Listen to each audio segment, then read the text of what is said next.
What's up, fam? We are back and we have two problems today. One problem is the ECU, no, not the ECU, but the wideband is reading horrible numbers.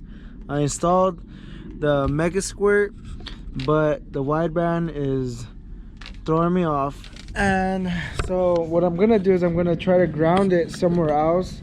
I think I grounded it on the engine, so I'm gonna try grounding it on the chassis, which is where the ECU is grounded.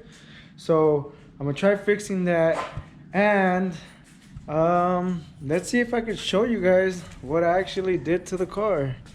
Let me just go ahead and start the car real quick, and then I'll show you. Give me a second.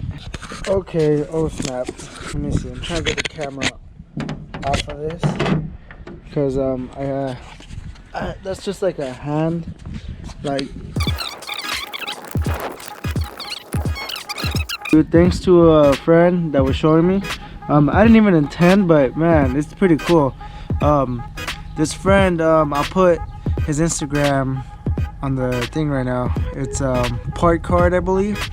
So he's been helping me out with a lot of stuff, and he's been showing me a lot of stuff with Mega Square, and I'm just trying to fix my ECU at the moment. Not the ECU, but the wideband.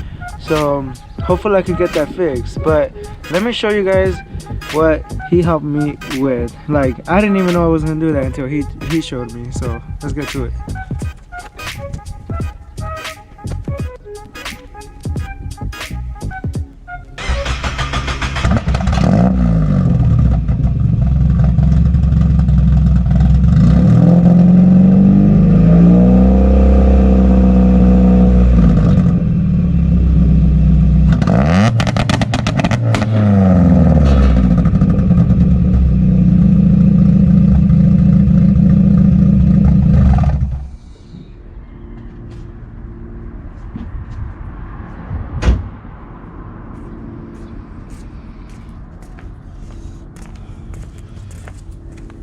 So yep, oh it's not. Now I'm holding you guys by the tripod. So yeah, he showed me how to manage to do that with the ECU. So it was pretty cool of him to show me, but I'm not gonna need that in the future. I just wanted to show you guys. This is pretty cool what he showed me. So that's technically just launch control. Car Passionate channel, I believe I seen one of his videos, shows of him doing it. Shows you. Actually, he even tells you it's bad for your valves, so that's all up to you. I don't say you guys should do it. It looks cool. You can leave it on, you know. You don't always have to use launch control everywhere, but if you guys like it, you know, if you guys want to show off, just that's up to you guys. But I'm gonna just leave it on. I might take it off just to have it on. I just changed the percentage on how it activates, like how much of the pedal do I need to have in to actually use it. So I'm not gonna be needing that. So I'm just gonna keep it for just for the fun of it, you know, maybe use it at car meet or something. Throws a lot of black smoke. So that is a downside, I believe. I'm not too sure, but I am gonna be end up tuning the car, taking it to a tuner, and you know, probably gather up some information from him or wherever I go to. So I have a big problem. I'm trying to fix my my wideband. It is not reading good numbers, and I don't think it's calibrated right. And the one that I have, you can't really calibrate it. It's the AM Yugo 34110. There's other ones like the X series that have that little button. They could manually calibrate it, but not this one. So I'm not too sure if it's my wideband sensor that's broken. It's this. It has to be either the sensor or the, what do you call it, or the ground. Because maybe I have it grounded somewhere bad, so it's throwing like bad signal or something. Or so I gotta figure that out. But I asked a couple of places around, and you know, the way theirs works is if they take out their wideband and they just leave it dangling, like just hang it out in the air, like natural air, it'll lean out all the way.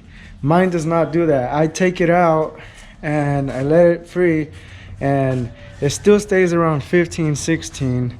But if I like yesterday, I was tuning it myself, and I made it a little bit richer on Tuner Studio, and it was not like, it wasn't like throwing lower numbers. Like, it still stayed between 15, 16, but the car was almost shutting off. That means that the car was running a lot richer, so that didn't work out. So my only suggestion is it's grounded wrong, or I have it on the wrong setting, or it's the how do you call it, it's the sensor itself.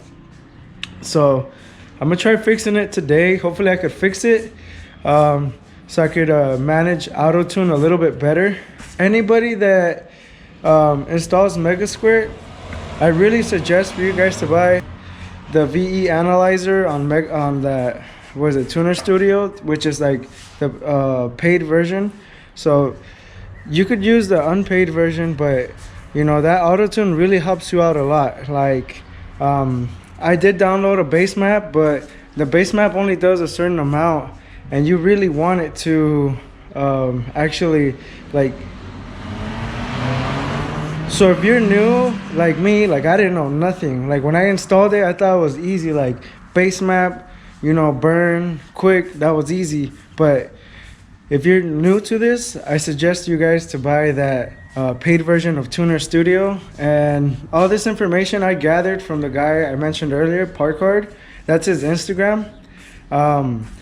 So I suggest everybody just to buy it because it really helps out. Like I had stress levels going out the roof. Like, I mean, I burned a base map, and then my engine started making a bunch of noises, and I couldn't really figure out what was going on. And thanks for him, you know, I reached out to him, and you know, there's not that many people that are gonna reply back saying, oh yeah, you could try this and that. But he actually FaceTimed me and started helping me out, and you know, I got my car up and running. I've been taking it to work, which I really shouldn't because of the you know, the wideband not reading right. But yeah, like today I got sent home early, so we're gonna be trying to fix that. Well, I'm gonna try to fix that. I'm just giving you guys a quick update video on what's going on with the car. All right, so we figured out what's the problem with the wideband. I'm gonna let you guys know before I actually end this video. It's the sensor itself. The way we found that out is that we took it out and it's still in the same position on the settings, and it's still reading a number. It's supposed to be reading no numbers, nothing at all. It's just 3 little lines. So that's how we figured it out. I already contacted AEM. They're sending me a new one, so hopefully the next one works, because if not, then I'm gonna have to buy another brand. So that's on the next video. So it's probably not a good idea for me using launch control and backfiring everywhere. So that's pretty much it for today. So don't forget, guys, if you guys know what this wing is, I will send you a care package. I'm sending you a bunch of cool little stuff. So whoever guesses what this wing came out of, what car, it's an OEM wing, not a freaking aftermarket wing. On my last video I showed you guys the whole wing, so this is just a little bit for right now. If you guys guess the wing, you guys will get something from me.